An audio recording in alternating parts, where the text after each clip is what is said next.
Praise the Lord, hallelujah. യേശുവിൽ ഏറ്റവും പ്രിയമുള്ള സഹോദരി സഹോദരന്മാരെ, ഇന്ന് നാം ധ്യാനിക്കുന്ന വചനഭാഗം യെശയ്യാപ്രവാചകന്റെ പുസ്തകം 54-ാം അധ്യായം 10-ാം വാക്യമാണ്. ദൈവത്തിൻ്റെ കാരുണ്യം എത്രമാത്രമെന്ന് ഈ വചനം പറയുന്നുണ്ട്. എത്രമാത്രം ആഴമേറിയതാണെന്ന്, എത്രമാത്രം മാറാത്ത കരുണയാണെന്ന്, ദൈവം എത്രമാത്രം ഏതവസ്ഥയിലും എന്നെ ചേർത്ത് വയ്ക്കുമെന്നും സ്നേഹിക്കുമെന്ന ഒരു വലിയൊരു വാഗ്ദാന വചനമാണ്. വചനം ഇപ്രകാരം ഇങ്ങനെയാണ്. യെശയ്യാ 54:10, നിന്നോട് കരുണയുള്ള കർത്താവ് അരുളി ചെയ്യുന്നു. വചനം ഇതാണ്. എന്നോട് കരുണയുള്ള കർത്താവ് പറയുന്നത് എന്താ പറയുന്നത്? എന്നോട് കരുണയുള്ള കർത്താവ് പറയുന്നു. എന്താ പറയുന്നത്? മലകൾ അകന്നു പോയേക്കാം, കുന്നുകൾ മാറ്റപ്പെട്ടേക്കാം. ഒരിക്കലും നടക്കാൻ പറ്റാത്ത അവസ്ഥയല്ലേ. മലകളൊന്നും മാറിപ്പോകില്ല, കുന്നുകളൊന്നും മാറ്റപ്പെടുകയില്ല. ദൈവം അറിയാം. എന്നാൽ എൻ്റെ അചഞ്ചലമായ സ്നേഹം നിന്നെ പിരിയുകയില്ല. Praise the Lord. അപ്പം അങ്ങനെ മാറിപ്പോയാലും അതൊരിക്കലും നടക്കില്ല. ദൈവം അറിയാം. ഒരു പക്ഷെ മാറിപ്പോയാൽ പോലും കർത്താവിൻ്റെ സ്നേഹം ഒരിക്കലും പിരിയുകയില്ല. അതുപോലെ തന്നെ കർത്താവ് പറയുന്നു, എൻ്റെ സമാധാന ഉടമ്പടിക്ക് മാറ്റം വരികയില്ല.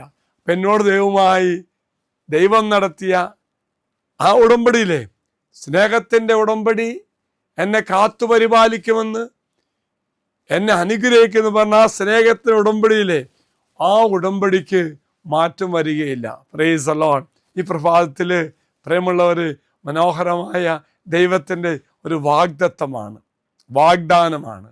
സൃഷ്ടിയിലെ ഏറ്റവും ഉറച്ചതും നിലനിൽക്കുന്നതുമായ ഈ പർവ്വതങ്ങളും മലകളും നീക്കം ചെയ്യാൻ പറ്റില്ല.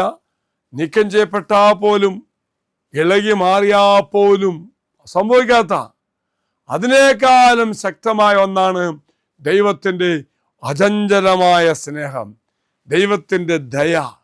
നമ്മോടുള്ള ആ ദൈവം നടത്തിയ ഉടമ്പടി ഒരിക്കലും മാറ്റപ്പെടില്ല എന്ന് തമ്പുരാൻ പറയുകയാണ്. എങ്കിൽ പ്രിയമുള്ളവരെ, ദൈവത്തിൻ്റെ ഈ സ്നേഹം അനുഭവിക്കുവാൻ നമുക്ക് സാധിക്കട്ടെ. അചഞ്ചലമായ മലകൾ പോയാലും പർവ്വതങ്ങളില്ലാതായാലും സംഭവിക്കാത്താണെങ്കിലും ദൈവത്തിൻ്റെ സ്നേഹം അതിനെല്ലാം മറികടക്കുന്ന വലിയൊരു സ്നേഹമാണ്. ഈ ദിവസം നമുക്ക് ദൈവത്തിൻ്റെ ഈ വാഗ്ദാന വചനം, സ്നേഹത്തിൻ്റെയും കരുതലിൻ്റെയും സ്നേഹം ചിന്തിച്ച് ധ്യാനിക്കാം. ദൈവം നിങ്ങളെല്ലാവരും അനുഗ്രഹിക്കട്ടെ എന്ന് പ്രാർത്ഥിക്കുന്നു. മറക്കരുത്, ഏതവസ്ഥയിലും എന്നെ ചേർത്ത് പിടിക്കുന്ന, എന്നെ കരുതലോടെ സ്നേഹിക്കുന്ന എൻ്റെ ദൈവത്തിൻ്റെ സ്നേഹം നമ്മെ നയിക്കട്ടെ, അനുഗ്രഹിക്കട്ടെ. പ്രിയമുള്ളവർ, നമ്മുടെ നിയോഗം ഈ വാഗ്ദത്ത പേടകത്തിലേക്ക് സമർപ്പിക്കാം.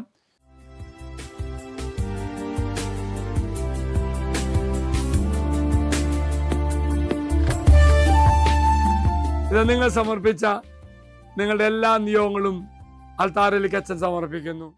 ഈശ്വരാശ്വാസം തരാം. നമ്മുടെ കർത്താവായ ഈശോമിശിഹായുടെ കൃപയും പിതാവായ ദൈവത്തിൻ്റെ സ്നേഹവും പരിശുദ്ധാത്മാവിൻ്റെ സഹവാസവും നമ്മെല്ലാവരോടും കൂടി ഉണ്ടായിരിക്കട്ടെ, ഇപ്പോഴും എപ്പോഴും എന്നേക്കും. ആമേൻ. ഒരു നല്ല ദിവസം ആശംസിക്കുന്നു. എല്ലാവരും കർത്താവ് അനുഗ്രഹിക്കട്ടെ. Praise the Lord. ഈ ചാനൽ സബ്സ്ക്രൈബ് ചെയ്തും മറ്റുള്ളവർക്ക് ഷെയർ ചെയ്തും നമ്മുടെ കർത്താവിൻ്റെ സുവിശേഷ വേലയിൽ നമുക്കും പങ്കാളികളാകാം.